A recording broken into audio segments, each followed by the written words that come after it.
Welcome back to another episode of Real Aussie Adventures. We are already packed up. The time is just 8:15 and yeah, we're ready to go. Something I forgot to mention last night was yesterday when I was using the air compressor to fill up the tyres, I made an oopsie. A really big oopsie too. I forgot to put the tyre caps back on the tyres. And not just on one, but on two. So that one doesn't have it, and this one doesn't have it. But the other two, so if I walk around the car, the other two still have their tyre caps on. Which I have not done that before. I've not forgotten them. I've always been super conscious about putting them on, and this time I forgot. And it wasn't until we reached the next gravel road, which was sort of 40 k's down the road, that Jacob was like, "Have you already taken the tyre caps off?" And I was like, "No." And then I realised they're gone. So I'm going to have to find some tyre caps for my car, because you really shouldn't leave cars without tyre caps on, especially with the type of driving that we're doing, because rocks and dust get in there and they can flick the little prong out of the way and help deflate your tyres faster. So not ideal, but you know, wouldn't be a road trip without a few bumps.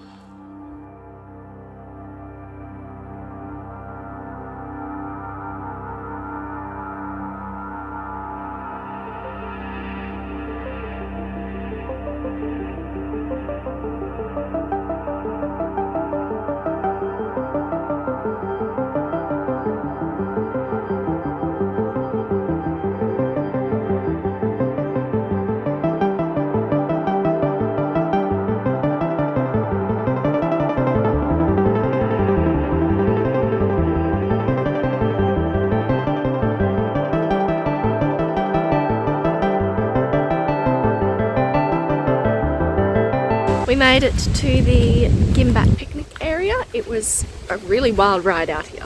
Like, I knew the track was going to be four-wheel drive, but I hadn't expected full water crossings, you know, sandy, boggy bits and all of that. But we made it.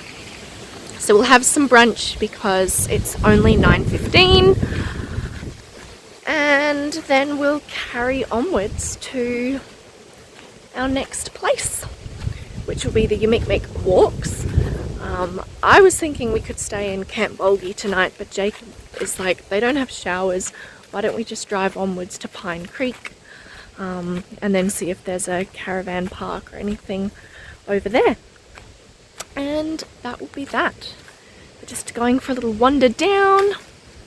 Apparently there's an old station that you can, or Coronation Hill that you can see from here. So that's where I'm travelling out to now. And the scenery is quite nice. It's a real different set of weather that we've had these past few days, because the humidity's dropped. We even got a little bit of rain actually the other day, and it's really windy. You can probably hear that on the video.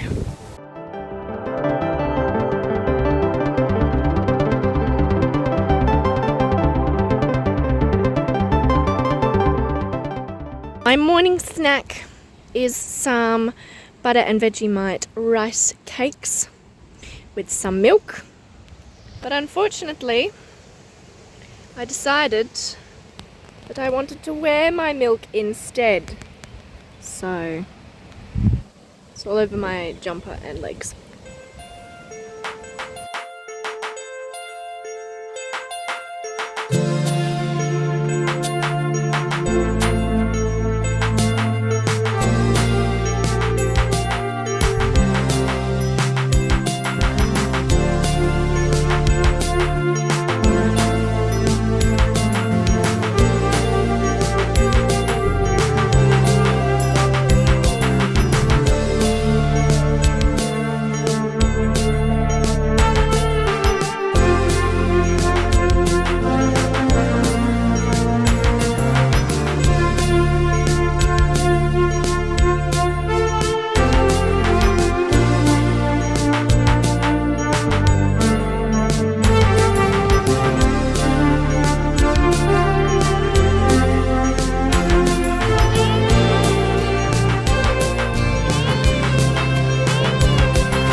our nice little picnic brunchy breakfast stuff, we are now on our first big walk of the day.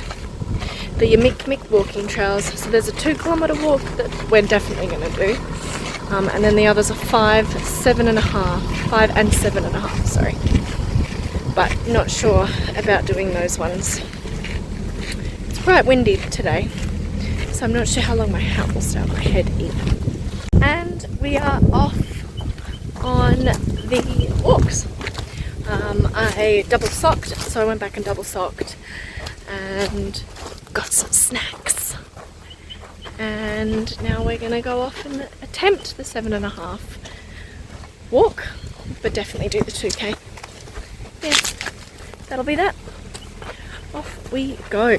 Lovely day for a walk though. Absolutely lovely.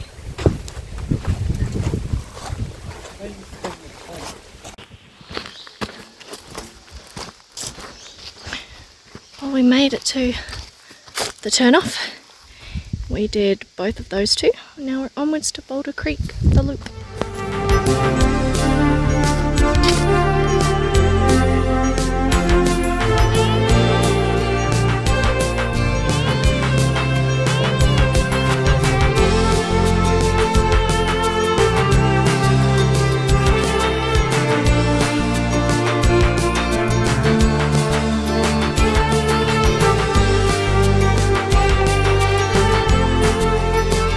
So we made it to the top of the Yimik lookout, which was quite the expedition because for whatever reason this part of Kakadu, they don't seem to like signposting things very well. So we kind of went off the beaten track a little bit, thinking, oh, did we actually make it to the top, or is there like is that a false top? And then realised if we kept going bush bashing, we wouldn't be home for dinner. But yes, so that is that. Now we'll travel back down and over to Motorcar Falls.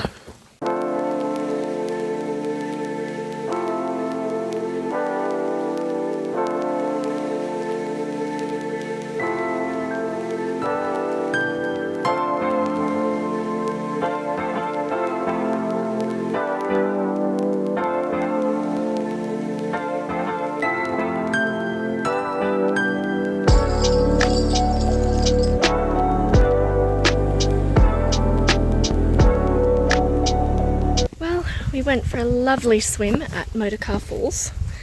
The final, I suppose, 50 metres was a real rock scramble. Had no idea where to go, but the water was lovely. It was really great. There was actually quite a lot of people there, surprisingly. But we made it, and now we're going to walk back through this final 50 metre scramble of rocks. And then along for a 4k walk, which should be pleasant, given that it seems the wind has died down, so that's always nice because it means that I shouldn't freeze to death with cold hair and a wet bra. But yes, that is that. And that's our view so far. Bit of the rock scrambling that I've got to get up and over, but no, it was actually really pleasant. There were quite more people than I thought would be there given the hike out to it. I sort of anticipated a handful of people, so maybe 8 to 10, but no, there was about sort of 15 to 20, and as we were leaving, as we jumped in the pool, more came in, so definitely seems like a popular little spot. But at this point, I kind of feel a little lost. It is now time to re-pump up the air in the tyres. This time I'm holding on to the 2 tyre caps that I have remaining because I don't want to lose them. Yeah, that's I have not spotted a jettisoned derelict car anywhere, so I can't take the tyre caps off that. That is my first port of call. Otherwise I'll look for a repair shop leg for something that like costs 2 cents to make. Filled up the tyres and we were on our way out of Kakadu National Park when, as we were driving along the road, Jacob spotted this. It's not on any of our maps or anything like that, but the sign's in keeping with everything else. And there's another car that's pulled up and parked. So we figured we may as well go for a little explore and reconnoitre. We made it to Upper Cooinda and now we're just sitting, enjoying the serenity. Don't know if I'll go for a dip, but I may accidentally or incidentally if I slip.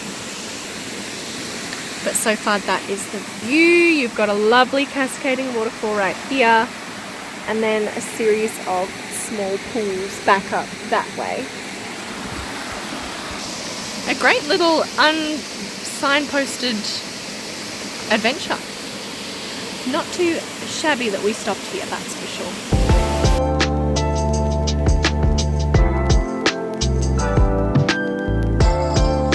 Just as quickly as I put the tyres up, Jacob's putting the tyres down because of our little secret neck of the woods spot that we found where the track was unbearable.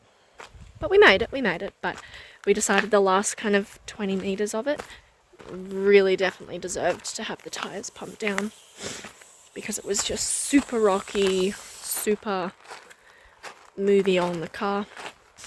But yes, that is that. I'm leaving him to it. I'm going to go for a little wander to try and see some of the water's edge. Well, with the tyres pumped down, we made it out really easily. It was a very big breeze. I ended up taking the wheel and driving out, and it was very pleasant, nice, easy bit of four-wheel driving. No bumps, no scrapes, no scratches, so couldn't have asked for a better track, I guess. So the first spot that we were looking at staying tonight, which was the Pine Creek service station caravan park, was actually closed when we got there. Found out that it's actually a public holiday in Darwin, or for the Northern Territory side of things. So we stopped, had a bite to eat. I had a buffalo sausage pizza. I have never had buffalo sausage before, or buffalo, so that was really interesting and something a bit different. And now, considering on the drive in, I spotted this little, I guess, railway precinct. I'm not too sure. So I'm going to go and have a wander around, have a look, take in the sights and smells and sounds. Just wandering around this locomotive museum. And I just want to say, there are so many bats in the tree. They look like fruit growing in a tree. I also found out, thanks to the Pine Creek service station just back there, that all bats in Australia they have rabies, but they don't have rabies because Australia doesn't have rabies. Instead, they've got something called, they have the potential to carry lyssavirus, which is very similar to rabies, but it's basically just Australia's version of rabies. And I didn't realise that because I've been going around telling everyone, nah, bats don't carry rabies. Can't get sick from bats, but you don't want to touch them. And that's why. They do. So to anyone I told that bats don't carry rabies, I'm right, they don't.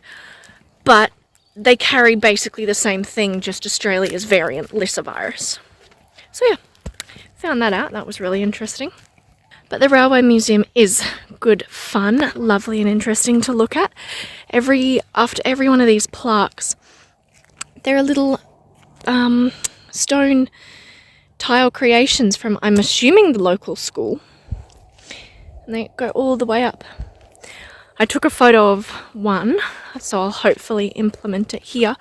But yeah, very interesting little look into the railway line that connected Darwin, which was formerly known as Palmerston, I didn't know that, to Pine Creek, and then later on Catherine. So yeah, nice little sunset wander.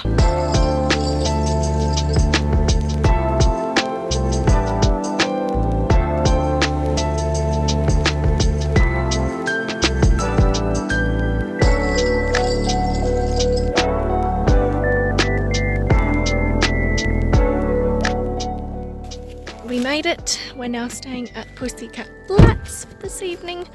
By the way, I absolutely love the name. Absolutely love it. And that is that. So we'll set up camp, go have a nice shower, and I will wash my massive mat of hair, I think. And then call it a night.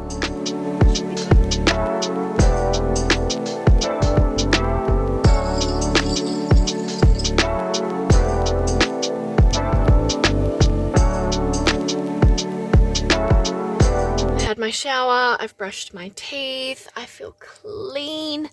Even though I literally had a shower last night, it felt like I hadn't showered in like 2 or 3 days. Mind you, the shower from last night was really not that great. And because I was looking at some old footage, I found this again. And I cannot wait to do some more puzzles in this. So I'm going to sit back, enjoy the rest of my evening up in this nice warm rooftop tent, because the temperature's really dropped down now, so it's not humid at night. And that will be that. So thank you for watching another episode of Real Aussie Adventures.